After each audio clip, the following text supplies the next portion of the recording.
Once upon a time there was a little, nice girl.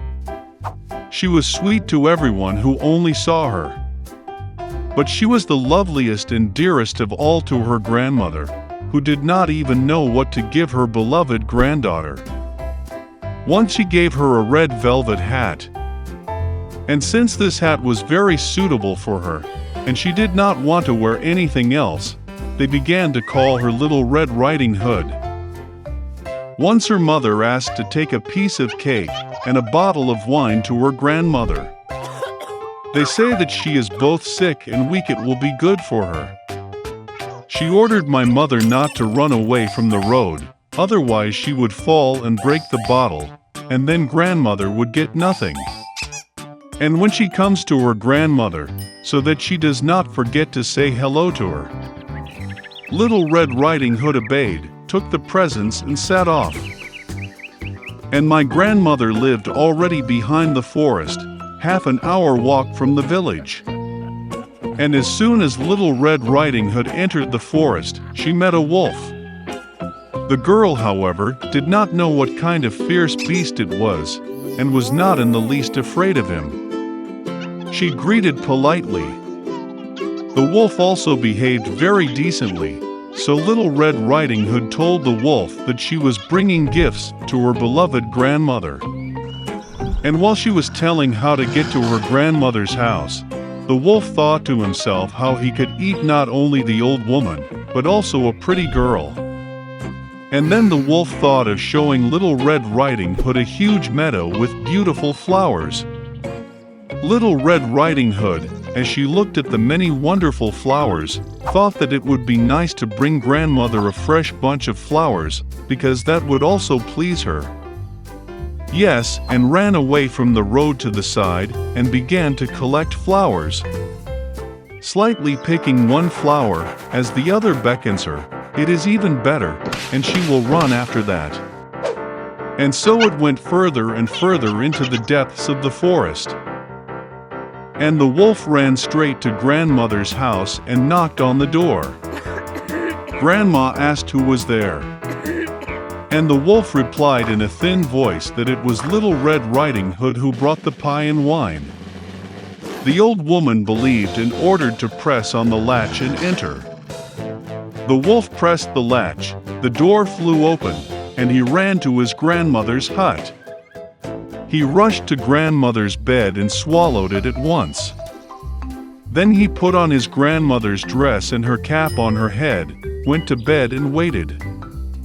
Meanwhile, Little Red Riding Hood ran and ran after flowers, and when she collected as many of them as she could carry, then she again remembered about her grandmother and went to her house. She was very surprised that the door was wide open, and when she entered the room, she called out to her grandmother. There was no answer.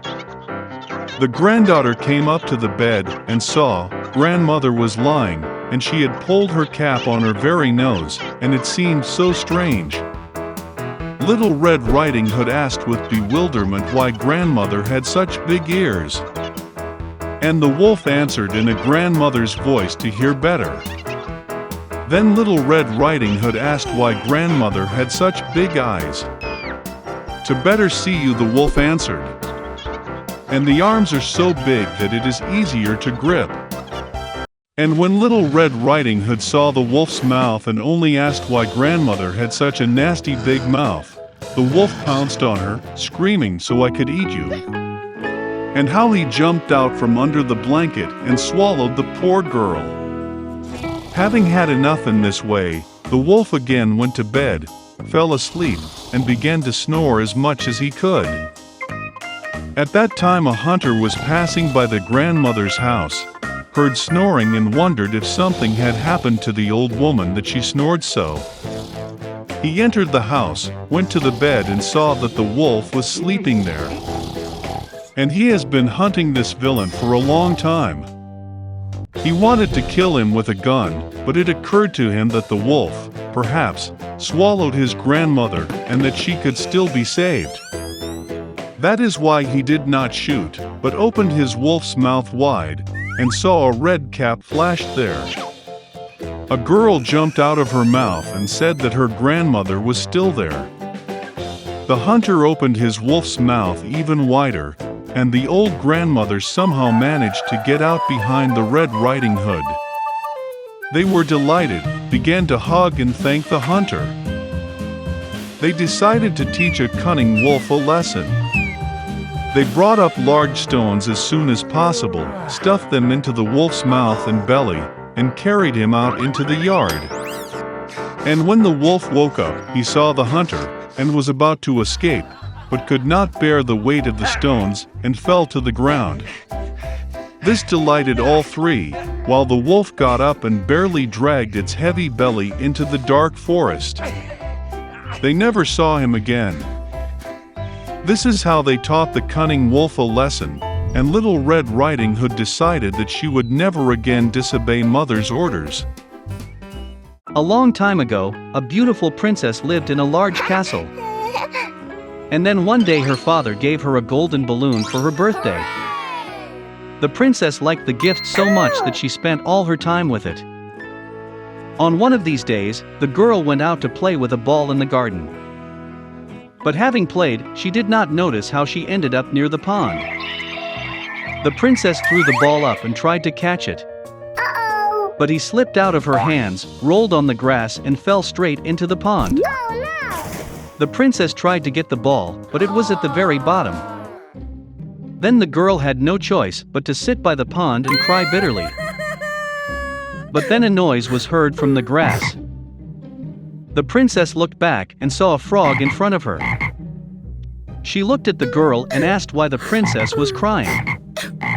The girl was very surprised to see a talking frog, and told her how she dropped the ball into the water. The frog listened attentively, jumped around the pond and invited the girl to return the ball. But in return she asked to fulfill one request to make friends with the frog and take her to the palace. After a short thought, the princess agreed. Then the frog jumped into the water and disappeared from sight. Soon she appeared with a golden ball and threw it to the princess. Having received her gift back, the princess happily ran to the palace. Then the frog reminded the girl of their agreement. But the princess just laughed and said that such an ugly frog could not live in a palace. So, the girl left the frog and returned to the castle. In the evening, the king, queen and princess gathered for dinner. But as soon as they started eating, they heard a knock at the door. Then the butler entered the room and announced that a frog was sitting at the threshold. She asks permission to enter and claims that she was invited by the princess. The king looked sternly at his daughter. And the princess told him about everything that happened in the morning by the pond. The father thought about it, and then said that if the princess promised something, she should keep her word. Then the king ordered the butler to let the frog in. The door opened and a small frog entered the castle. In several leaps, she found herself at the table. The frog then bowed to the king and thanked him for allowing her to enter. After that, the frog jumped to the princess's plate. The king ordered a saucer to be brought to the guest. But the frog stopped him and said that he could eat from the princess's plate. The girl was beside herself with rage.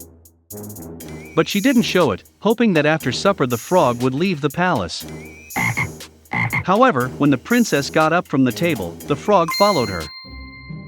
And after a while, the guest wanted to sleep. The princess offered her a guest room. But the frog said that it wants to sleep in the girl's bed.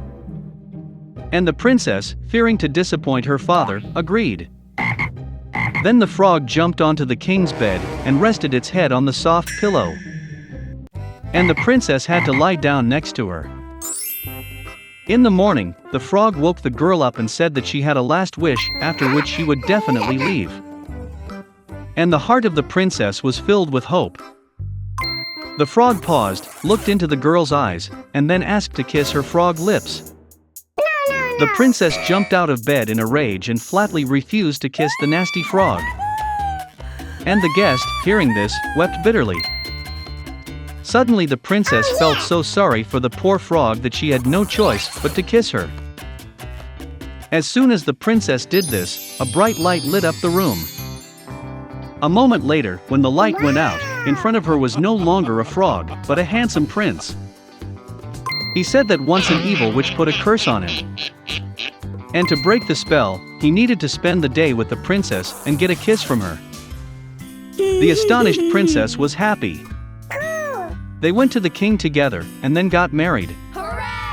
And they lived happily ever after. And the princess never again judged people by their appearance.